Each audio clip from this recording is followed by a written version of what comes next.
Shalom, selamat pagi.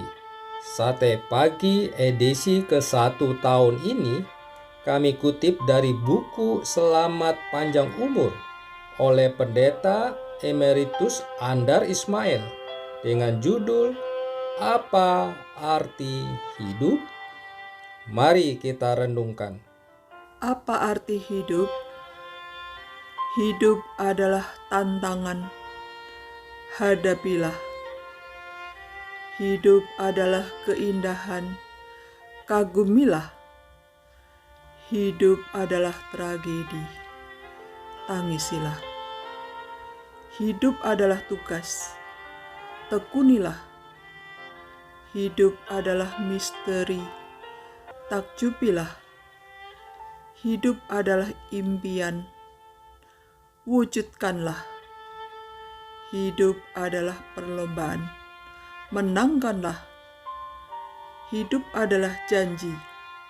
Penuhilah. Hidup adalah teka-teki. Jawablah. Hidup adalah perjalanan. Tempuhlah. Hidup adalah anugerah. Syukurilah. Hidup adalah kenyataan. Telanlah. Hidup adalah kegembiraan. Bagilah. Hidup adalah petualangan. Lakonilah. Hidup adalah kesempatan. Manfaatkanlah. Hidup adalah pemberian. Hargailah. Hidup adalah cinta. Terimalah dan berilah. Hidup adalah perjuangan. Tuntaskanlah. Hidup adalah penderitaan. Tanggunglah. Hidup adalah dambaan. Raihlah. Hidup adalah. Silakan Anda meneruskan daftar ini. Menurut Anda, apakah arti hidup? Di antara banyak pernyataan tadi, mana yang paling Anda setujui? Sebaliknya, mana yang Anda tolak? Mengapa? Mungkin belum pernah terpikir oleh Anda untuk merumuskan apa itu hidup. Memang tidak banyak orang mempunyai kesempatan untuk berfalsafah tentang apa arti hidup. Yang penting, kita menjalani hidup tiap hari. Kita sudah cukup sibuk dengan segala kegiatan hidup sehingga tidak ada waktu untuk termenung tentang arti hidup. Memang hidup ini penuh dengan kesibukan yang melelahkan. Karena itu kita beristirahat untuk memperoleh kesegaran. Lalu, kesegaran itu kita manfaatkan untuk apa? Kesegaran itu kita gunakan untuk melanjutkan kesibukan yang tadi. Begitulah kita tenggelam dalam lingkaran yang tidak ada habisnya. Sibuk, lelah, istirahat, segar, sibuk lagi, lelah, istirahat lagi, segar lagi, sibuk lagi, dan seterusnya. Kalau dipikir, bukankah itu pun dilakukan oleh seekor burung atau seekor kambing? Mereka pun menjalani lingkaran itu. Kalau begitu, apa sih bedanya kita dengan seekor burung atau kambing? Apa Anda berpikir seekor burung atau kambing dapat termenung dan berefleksi tentang arti hidupnya? Saya kira tidak. Oleh karena itu, agaknya inilah yang paling membedakan kita dari burung atau kambing. Kita bisa merenungkan arti hidup kita. 33 renungan dalam buku ini mengajak kita merenungkan berbagai aspek arti hidup. Banyak pembaca bertanya, mengapa buku saya selalu terdiri dari 33 bab? Ada yang bergurau dan berkata bahwa itu angka keramat. Dalam salah satu resensinya, Winata Sairin menulis, yang menjadi pertanyaan, mengapa ia selalu menggunakan angka 33 dalam karya-karyanya? Apakah angka ini membawa hoki baginya? Untuk menjawab keheranan itu, baiklah, saya tegaskan bahwa angka 33 itu mengacu kepada umur Tuhan Yesus di bumi. Angka itu berkesan pada saya.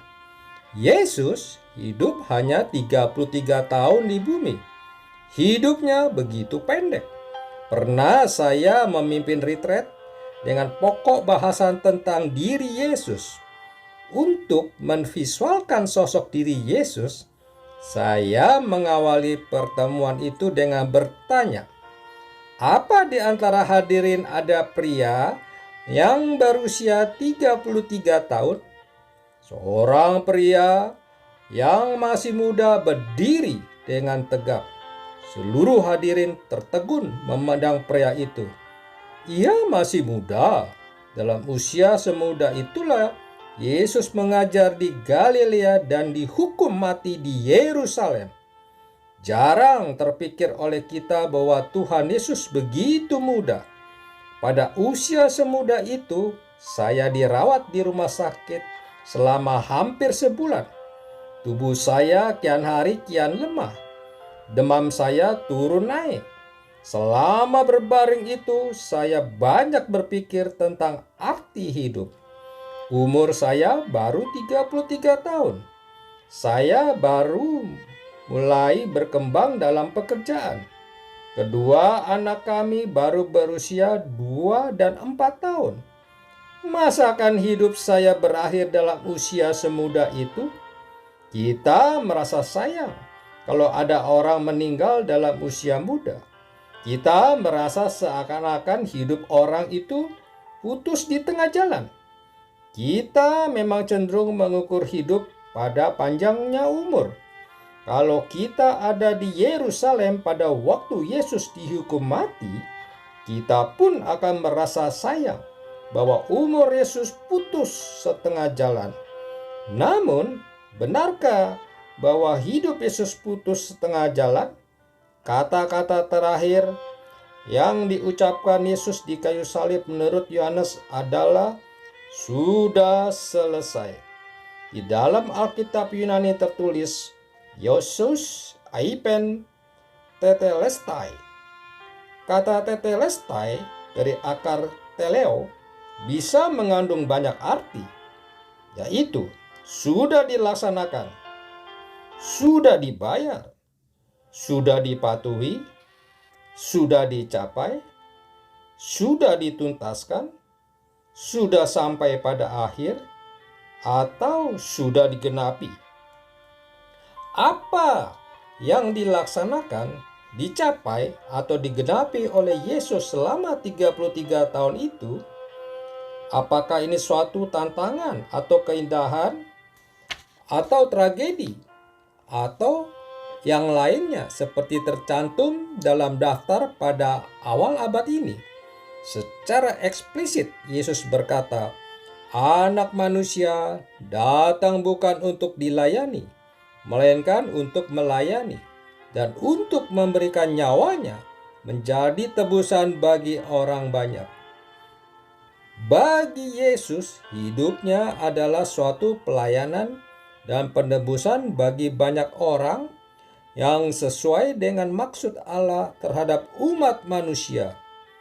Jadi, Yesus mengarahkan hidupnya bukan kepada dirinya sendiri, melainkan kepada Bapa-Nya yang di surga dan kepada orang-orang yang di sekitarnya.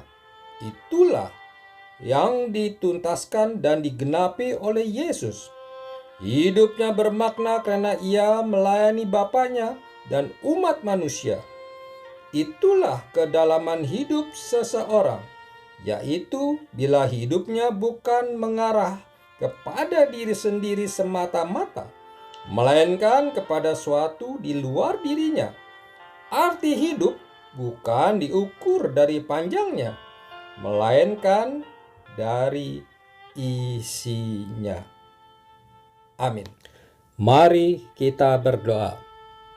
Bapa Surgawi, ketika kami bertambah 1 tahun di dalam hidup ini, bukanlah semata-mata adalah usaha kami, namun semuanya adalah anugerah Tuhan yang kami rasakan. Demikian pula bila Sate Pagi yang disiarkan via media online ini telah melangkah 1 tahun. Semua hal ini merupakan pernyataan Tuhan di dalam hidup kami.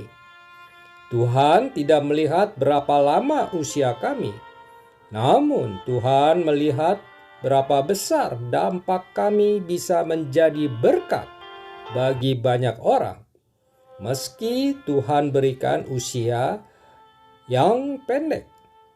Terima kasih Tuhan, Engkau sungguh baik bagi kami. Amin.